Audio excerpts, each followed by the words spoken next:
The day I discovered the truth about my marriage was the same day I stopped being a victim and became an architect of my own fate. The manila envelope sat innocuously on my desk, delivered by a courier who had no idea he was handing me the detonator to my perfectly constructed life. Inside were documents that would shatter the carefully maintained illusion I'd been living in for the past 5 years. My name is Stella Carmichael, and I had believed I was living a fairy tale. Married to Andrew Blackwood, heir to the Blackwood Investment Group fortune, I thought I'd won the lottery of life. The sprawling mansion in the exclusive part of town, the charitable galas, the vacations to exotic locales, all of it seemed to be the trappings of a life built on love and mutual respect. Until that envelope revealed otherwise. Marital agreement between Blackwood Enterprises and Stella Carmichael, the first page read.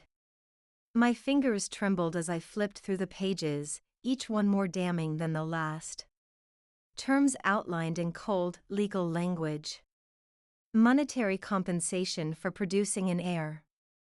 A 5-year expiration clause, should I fail to provide said heir. My husband's signature at the bottom of every page. My stomach lurched as I reached the final document, a receipt for payment to my father's now-defunct real estate company dated 1 week before Andrew proposed to me. $2 million. My father had sold me like cattle. And Andrew, the man I had given my heart to, the man whose bed I shared and whose secrets I kept, had bought me. As the truth sank in, I felt something crumbling inside me.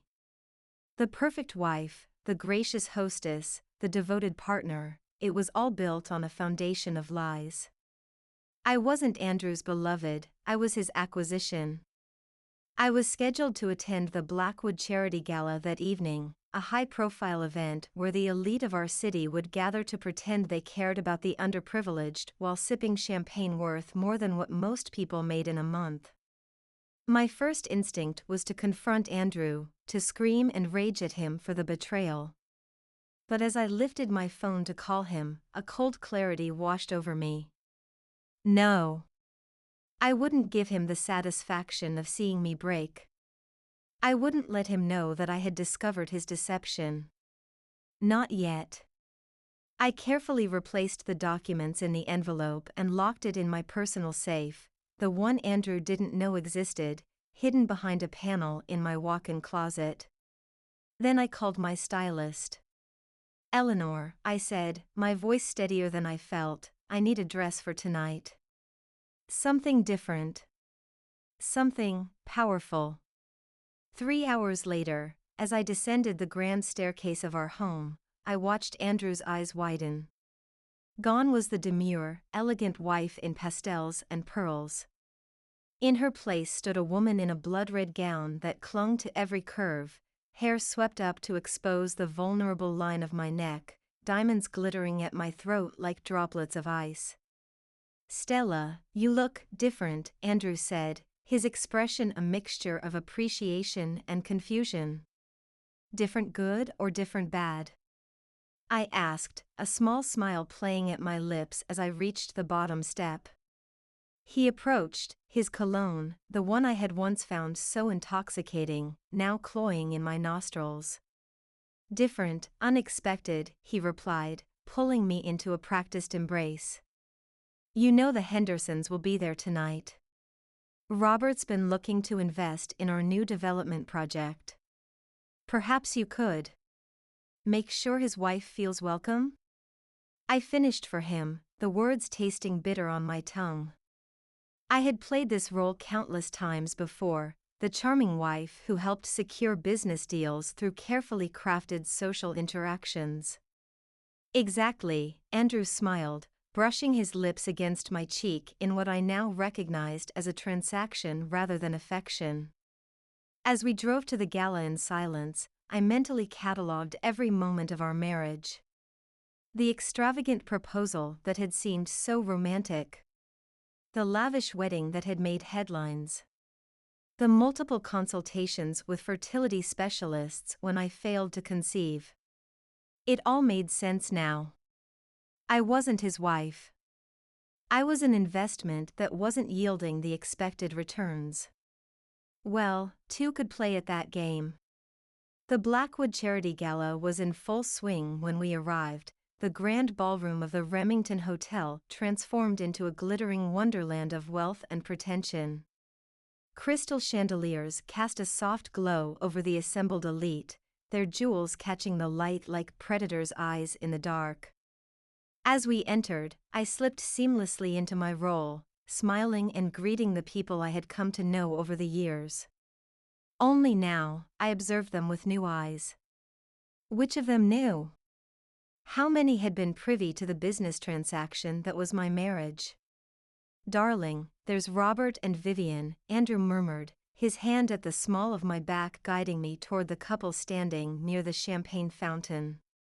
Robert Henderson was a robust man in his 50s with graying temples and a booming laugh that compensated for his lack of genuine personality. His wife Vivian, petite and Botoxed to within an inch of her life, clutched a flute of champagne like it was a lifeline. "Andrew, my boy." Robert clasped my husband's hand in both of his. "And the lovely Stella. Ravishing as always." "You're too kind, Robert," I replied, accepting a kiss on the cheek that lingered a second too long. "Vivian, that dress is exquisite." "Valentino?" "Oh, you noticed." Vivian preened. "From the new collection." Robert insisted. And just like that, I was in. For the next hour, I played my part to perfection, drawing Vivian out about her recent cosmetic procedures and feigning interest in her dreary charity committee work, all while ensuring she always had a full glass in hand. Between dances and cocktails, I caught glimpses of Andrew deep in conversation with Robert, their heads bent together like conspirators. Business as usual, only this time, I had my own agenda. As the evening wore on, I excused myself to use the powder room. Instead of turning left toward the ladies' lounge, I slipped right, toward the service corridor that led to the hotel offices. Years of attending events at the Remington had made me familiar with its layout. I made my way to a particular door marked private and knocked softly. It opened to reveal a man in his early 40s, his dark suit impeccably tailored, his eyes shrewd behind designer frames. "Mrs. Blackwood," he said, stepping aside to let me enter. "I was beginning to think you wouldn't come." "I said I would, didn't I, Marcus?" I replied, closing the door behind me. Marcus Ward was the hotel's general manager, and the husband of my college roommate, Lily. We'd stayed in touch over the years, our friendship one of the few genuine connections I maintained. "You said it was urgent," he said, gesturing for me to take a seat. "And I'll admit, I was intrigued by your message." I settled into the leather armchair across from his desk, smoothing the silk of my gown. "I need information, Marcus," I said, meeting his gaze directly. "About the Blackwood Investment Group's overseas operations. Specifically, their projects in Singapore and Dubai." He raised an eyebrow. "That's quite specific. And potentially sensitive.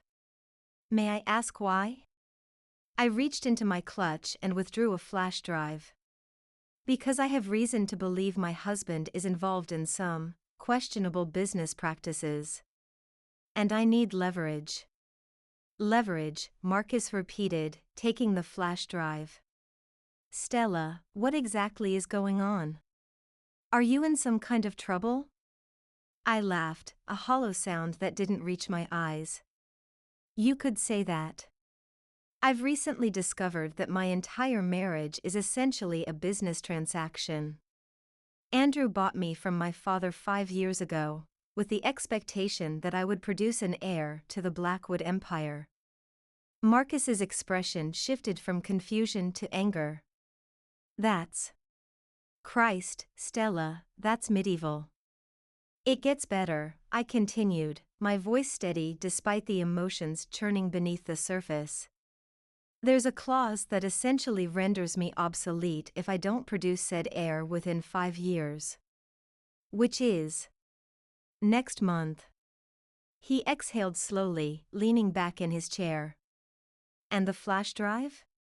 Contains everything I've managed to gather so far about Andrew's business dealings. Emails, financial records, conversation recordings. But I need more, Marcus. I need something irrefutable. He studied me for a long moment, his expression unreadable. You realize what you're asking could put me in a difficult position. The Blackwoods are powerful people. So am I replied, surprising myself with the conviction in my voice. Or I will be, once I have what I need. A slow smile spread across his face. You know, I always thought you were wasting your potential playing the perfect society wife. I'm glad to see the real Stella hasn't been completely buried. He tapped the flash drive against his palm, considering. Lily mentioned you were quite the researcher in college. Said you could find dirt on anyone if you put your mind to it.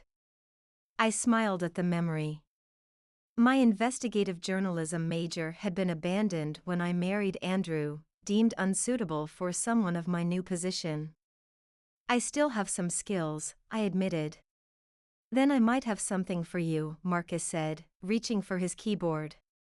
The Remington hosts a lot of private business meetings. Very private. And while I would never admit to having recording systems in our executive suites. He typed for a moment, then turned the monitor toward me. This might be of interest. On the screen was a video file, dated 3 weeks ago. I pressed play, and there was Andrew, seated with Robert Henderson and several other men I recognized from Andrew's inner circle. The Dubai deal is nearly finalized, Robert was saying. But we need to move quickly before the SEC catches wind of the Singaporean acquisition. The shell companies are in place, another man assured him. The funds are untraceable. Andrew leaned forward, his expression serious. And the environmental reports? Handled, Robert replied with a dismissive wave. It cost a pretty penny to get those inspectors to look the other way, but it's done. I watched in growing horror as they continued to discuss bribes, environmental violations, and what amounted to money laundering on a massive scale. This would destroy them, I whispered as the video ended. Yes, Marcus agreed, his tone grave. It would. Which is why I've never shown this to anyone. Until now. He copied the file to my flash drive, then handed it back to me. Whatever you're planning, Stella, be careful. Men like Andrew don't take kindly to having their power threatened. I curled my fingers around the flash drive, feeling its weight, literal and metaphorical, in my palm. I appreciate the warning, I said, rising from my seat. But I've spent 5 years being careful. Being the perfect, obedient wife. And look where it's gotten me. As I turned to leave, Marcus called out softly, "What are you going to do?" I paused at the door, a small smile playing at my lips. I'm going to rewrite the terms of our agreement. When I returned to the ballroom, Andrew was deep in conversation with Robert, their expressions serious despite the festive atmosphere around them. Vivian had stationed herself near the dessert table, her eyes glazed from too much champagne. I approached them with measured steps, my red dress parting the crowd like a ship's prow through water. "Gentlemen," I said, sliding my arm through Andrew's with practiced ease. "I hate to interrupt, but I promised Mrs. Sullivan a moment of your time, Andrew. Something about the Children's Hospital fundraiser next month." Andrew's mouth tightened almost imperceptibly. He hated being pulled away from business discussions, but he nodded. "Of course. Robert, shall we continue this tomorrow at the office?" "Absolutely," Robert agreed, his eyes lingering on me a moment too long. Always a pleasure, Stella. As we moved away, Andrew leaned in close, his breath hot against my ear. This better be important. Henderson was just about to discuss investment figures. Oh, it is, I assured him, guiding him not toward Mrs. Sullivan but toward a secluded alcove away from the crowd. It's about our future. Once we were relatively private, Andrew straightened his tie, impatience radiating from him. Well?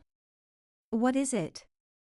I met his gaze directly, something I realized I'd stopped doing somewhere along the way.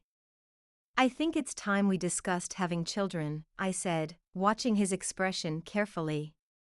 His eyes lit up with interest, perhaps for the first time in months when looking at me. I thought you weren't ready. That's what you said after the last round of fertility tests. I've had a change of heart, I replied, trailing my fingertips down his arm in a gesture that once would have been genuine but now was calculated. I think we've waited long enough. Don't you? The tension in his shoulders eased slightly, replaced by something like approval. I'm glad to hear it.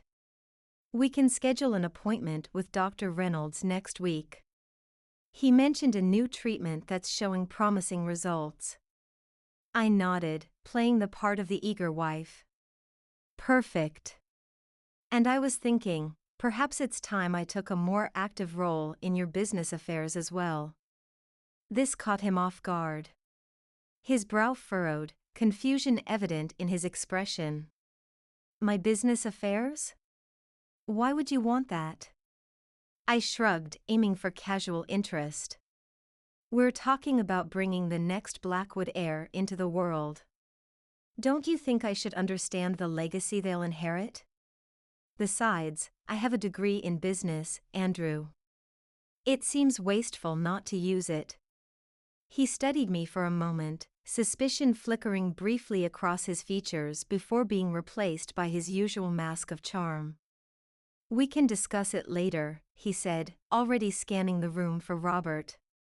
For now, let's focus on the event. Where is Julia Sullivan anyway? Oh, she must have stepped away, I said with practiced innocence. Why don't we mingle a bit? The Chens just arrived, and I know you've been eager to discuss their property development with them. For the remainder of the evening, I was the perfect wife, attentive, charming, strategic in my interactions.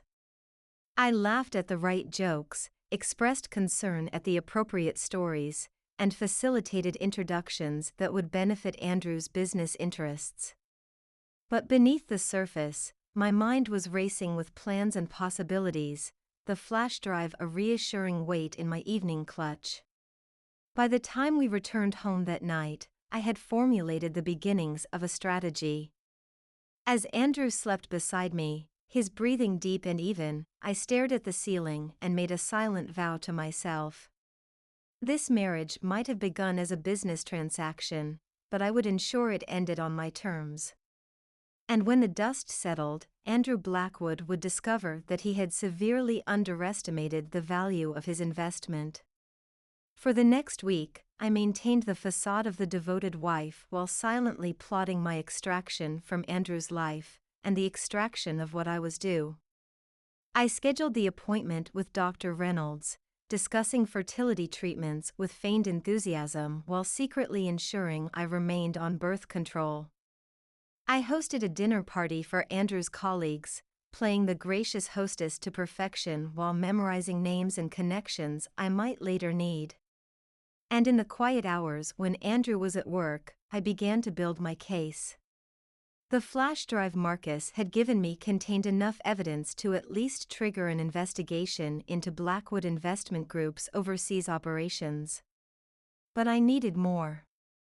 I needed to understand the full scope of not just Andrew's business dealings, but our marital finances as well. To that end, I paid a visit to someone I should have consulted long ago. Diana Chen, founder of Chen Legal Solutions, was known for her ruthless efficiency in handling high-profile divorces. Her office, a sleek modern space in a downtown high-rise, screamed confidence and discretion in equal measure. "Mrs. Blackwood," she greeted me, rising from behind her imposing glass desk. "This is certainly unexpected." I took the offered seat, setting my purse on my lap. "I appreciate you seeing me on such short notice, Ms. Chen. And please, call me Stella." She nodded, her sharp eyes assessing me. "What can I do for you, Stella?"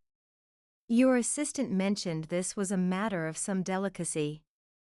I withdrew the manila envelope from my purse, the one that had started this all, and placed it on her desk. "I need to understand my options regarding this contract." Diana opened the envelope, her expression remaining neutral as she scanned the documents. Only a slight raising of her eyebrows indicated her surprise at the contents. "This is unusual," she said finally, looking up at me. "Not unheard of in certain circles, but certainly unusual. And legally questionable." "Is it binding?" I asked. She shuffled through the pages once more before answering. "Not in the way Mr. Blackwood might hope. This document attempts to supersede standard marital laws with a private contract, which isn't fully enforceable.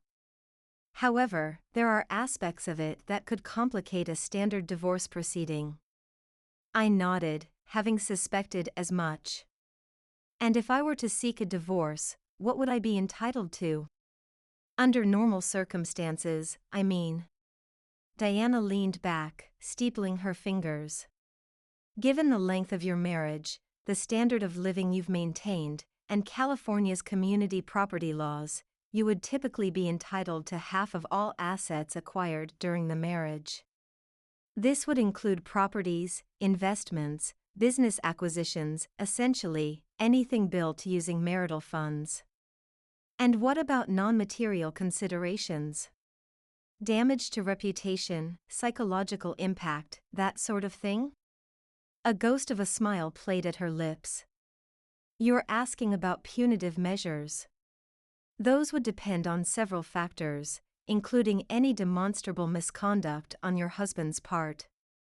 I reached into my purse again and withdrew the flash drive.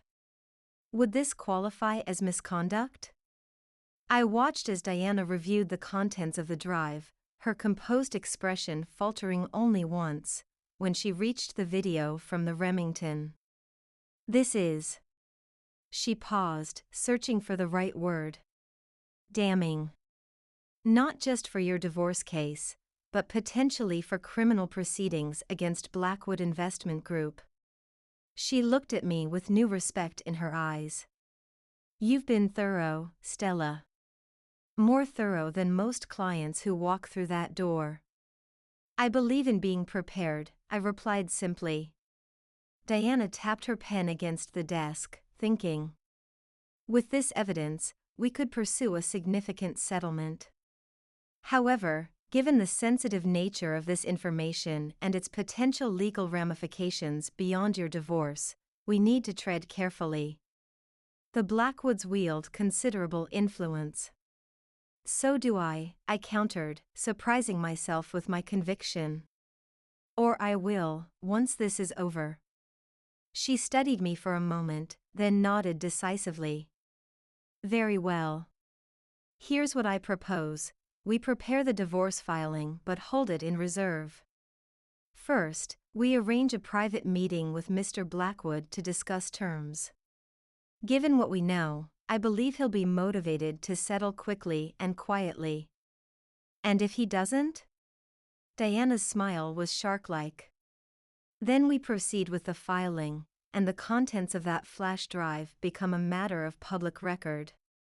I imagine the SEC would be very interested in Blackwood Investment Group's business practices." I considered this approach, weighing the potential outcomes. "I want more than just a settlement, Diana. I want independence. Security." "What did you have in mind?" I straightened in my chair, feeling more certain with each word. A seat on the Blackwood Board of Directors. Controlling interest in their lifestyle subsidiaries, the hotels, the resorts, the retail ventures. And a public acknowledgement of my contributions to the company's success. Diana's eyebrows rose. You don't want out. You want in. I want what I've earned, I corrected. 5 years of my life. Countless social connections leveraged for business purposes. My reputation tied to the Blackwood name. I leaned forward, my voice steady. Andrew bought a wife. But what he got was a partner. It's time he recognized that, and paid accordingly. Diana nodded slowly, a spark of admiration in her eyes. Well, Stella, I think we have the beginnings of a strategy. Let's discuss how to implement it. For the next hour, we outlined a plan that was equal parts legal strategy and psychological warfare. By the time I left Diana's office, I felt the weight of uncertainty lifting from my shoulders, replaced by a steely determination. Andrew Blackwood had purchased a docile, decorative wife. He was about to discover he'd actually acquired a formidable adversary. And I was more than ready to collect on that investment. The next 2 weeks were a carefully choreographed dance. During the day, I played the role of the dutiful wife with renewed enthusiasm, accompanying Andrew to business dinners, discussing fertility treatments, and managing our social calendar with impeccable attention to detail. But when Andrew was at work, I was laying the groundwork for my coup. I met discreetly with key Blackwood board members, ostensibly to discuss upcoming charity initiatives but subtly probing their loyalty to Andrew and their openness to new leadership. I arranged private lunches with the wives of Andrew's business associates, gathering additional insights into their husbands' dealings while establishing myself as a confident, knowledgeable figure in their circle rather than just Andrew's wife. And I quietly transferred funds from our joint accounts to a private one, established under my maiden name with a bank that had no ties to the Blackwoods. Through it all, I maintained a digital record of everything: conversations, transactions, meetings, adding to the mountain of evidence I was accumulating. When the day of reckoning finally arrived, it was Andrew who unwittingly set it in motion. Stella, we need to talk, he said over breakfast, not looking up from his tablet as he scanned the financial news. I glanced up from my coffee, heart racing but expression serene. Of course, darling. What about? He set the tablet down, fixing me with a serious look. Dr. Reynolds called yesterday. He says you've been canceling appointments. And the pharmacy notified me that you haven't been filling your fertility prescriptions. I took a slow sip of coffee, buying myself a moment to compose my response. I was going to discuss this with you tonight, I said carefully. I've been thinking about our options, and I'm not sure the treatment Dr. Reynolds is recommending is right for us. Andrew's jaw tightened. These aren't decisions for you to make unilaterally, Stella. We agreed to move forward with this. No, I said, my voice stronger than I'd intended. You decided. You've been deciding everything since the moment you purchased me from my father. His expression froze, shock evident in his widened eyes. What are you talking about? I set my cup down with deliberate care. I found the contract, Andrew. The marital agreement that outlines exactly what you expected from me and what you paid for the privilege. He stared at me, a kaleidoscope of emotions crossing his face: surprise, anger, calculation, and finally, a cold composure that I recognized all too well. I see, he said, his voice carefully modulated. And when were you planning to inform me of this discovery? Right about now, actually, I replied. Diana Chen is expecting us in her office at 11. I thought we could discuss the terms of our renegotiation there. Diana Chen? His confusion was quickly replaced by understanding. The divorce attorney? You can't be serious. Oh, I'm very serious, I assured him, standing up from the table. But if you'd prefer, we could take this matter directly to the SEC instead. I'm sure they'd be fascinated by your business dealings in Singapore and Dubai. The blood drained from his face. You're bluffing, he said, but uncertainty tinged his voice. I smiled, feeling a surge of power at having caught him off guard. Am I? Would you like to test that theory, Andrew? See what happens when I share the recording of your meeting with Robert Henderson at the Remington last month? He stood abruptly, knocking his chair back. You've been spying on me? Going through my files? Do you have any idea who you're dealing with? I'm beginning to understand exactly who I'm dealing with, I replied calmly. The question is, do you? I turned to leave, then paused, looking back at him. 11 o'clock, Andrew. Diana's office. Don't be late. And do try to be reasonable, it will go much easier for everyone if you are. As I walked away, I heard him slam his fist on the table, rattling the china. But for the first time since I'd discovered the truth about our marriage, I didn't flinch at his anger. I was no longer afraid of Andrew Blackwood. I had the upper hand now, and we both knew it. Diana's office was a battlefield, and I was dressed for war. Gone was the soft, feminine aesthetic Andrew preferred. In its place was a crisp black power suit, my hair pulled back in a severe chignon, makeup minimal but precise. Andrew arrived 5 minutes late, a power play I had anticipated, with his own attorney in tow, a silver-haired man whose bespoke suit and commanding presence screamed old money and influence. Mrs. Blackwood, he greeted me, his tone coolly professional. I'm Richard Harrington. I'll be representing Mr. Blackwood in these discussions. Mr. Harrington, I nodded, not offering my hand. This is Diana Chen, my counsel. We settled into the conference room, a sleek space dominated by a polished table that reflected the tense faces of everyone present.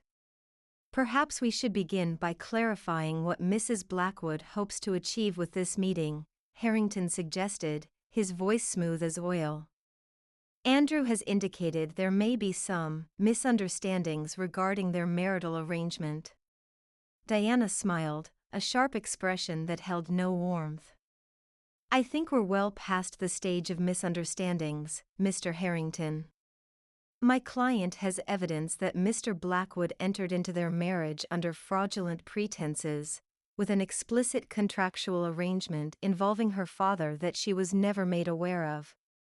She slid copies of the marital agreement across the table. Furthermore, she has evidence of potentially criminal business practices undertaken by Blackwood Investment Group, which she is prepared to share with the appropriate authorities should we fail to reach a satisfactory resolution here today. Harrington's expression didn't change, but a muscle twitched in his jaw as he scanned the documents. These allegations are extremely serious, he said after a moment. And potentially defamatory. I'd advise Mrs. Blackwood to consider the repercussions of making such claims. They're not allegations if they're backed by evidence, I countered, speaking for the first time. And I've spent the last month gathering quite a bit of evidence, Richard. I nodded to Diana, who opened her laptop and played a brief portion of the Remington recording. The sound of Andrew's voice discussing bribes and environmental cover-ups filled the room, each word damning. When the clip ended, the silence was deafening. Andrew's face had gone pale, his knuckles white where he gripped the arms of his chair. Where did you get that? He demanded, his voice tight with suppressed fury. Does it matter? I asked. What matters is that I have it. Along with emails, financial records, and witness statements that paint a rather unflattering picture of Blackwood business practices. I leaned forward, meeting his gaze directly. "But I'm not here to destroy you, Andrew. I'm here to negotiate." Harrington cleared his throat.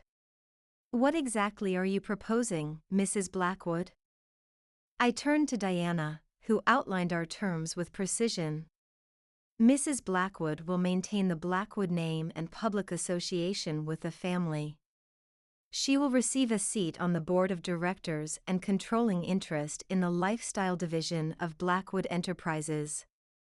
Additionally, she will retain ownership of the Manhattan penthouse and the villa in Santorini, along with a settlement of $50 million to be paid immediately." "This is extortion," Andrew snarled, slamming his hand on the table. "I won't be blackmailed by my own wife." "No, Andrew," I said, my voice steady. "This is a business transaction. Isn't that what our marriage has always been?" "Well, I'm simply renegotiating the terms." Harrington placed a calming hand on Andrew's arm.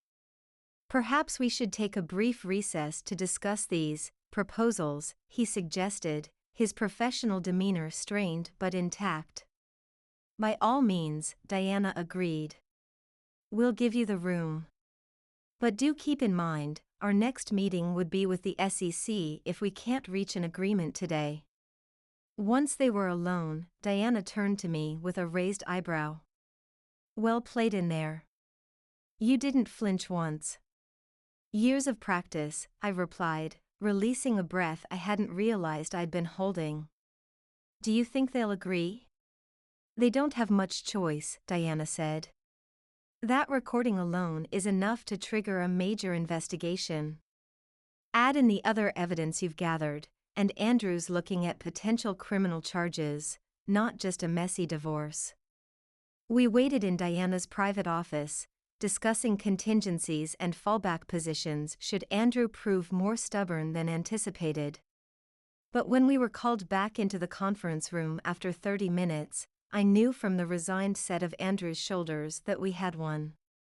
"We're prepared to agree to most of your terms," Harrington began, "with a few modifications. Mr. Blackwood will grant Mrs. Blackwood a seat on the board and control of the lifestyle division. The property distribution is acceptable. However, we propose a settlement of $30 million, not $50, to be paid in installments over 5 years. Diana glanced at me, awaiting my decision. I considered the counteroffer. The money wasn't the most important part, the position at Blackwood was. With a seat on the board and control of the lifestyle division, I would have the platform and resources to build something of my own, something that even Andrew couldn't take away. "I'll accept $30 million, I said finally, but paid in full within 30 days, not installments. And I want public acknowledgement of my new role at Blackwood, including a press release drafted by my team." Andrew's expression tightened, but he nodded once. "Fine." Harrington produced a revised agreement, which Diana reviewed carefully before passing it to me. As I signed, I felt a strange mixture of triumph and melancholy. This wasn't how I had imagined my marriage would end, or rather, transform, when I had walked down the aisle 5 years ago, full of hope and genuine love. But life rarely follows the paths we expect. And sometimes, the detours lead us to destinations far better than we could have imagined. Andrew signed after me, his signature a harsh scrawl across the page. "I hope you're satisfied," he said, his voice low and bitter. "You've managed to turn 5 years of marriage into a hostile takeover." I met his gaze, seeing him clearly perhaps for the first time. "No, Andrew. You did that when you decided to buy a wife instead of earning her love." As we prepared to leave, I felt a weight lift from my shoulders. The path ahead would not be easy. Navigating the Blackwood corporate world would require all of my intellect and strategic thinking. But for the first time in years, I was charting my own course. Diana shook my hand at the elevator, a rare smile warming her usually severe features. Congratulations, Stella. You've just pulled off one of the most impressive negotiations I've seen in 20 years of practice.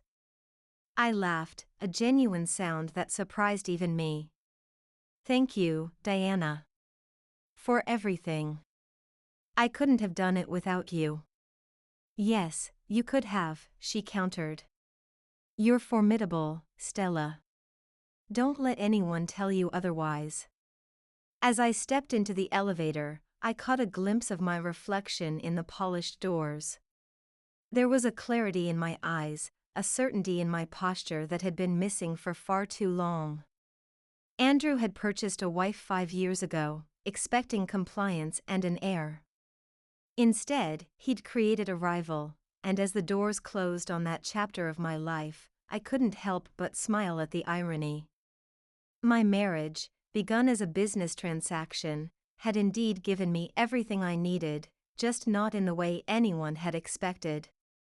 The press release went out the following week, announcing my new position at Blackwood Enterprises with carefully crafted language that suggested a mutual decision to leverage Mrs. Blackwood's considerable business acumen and social connections.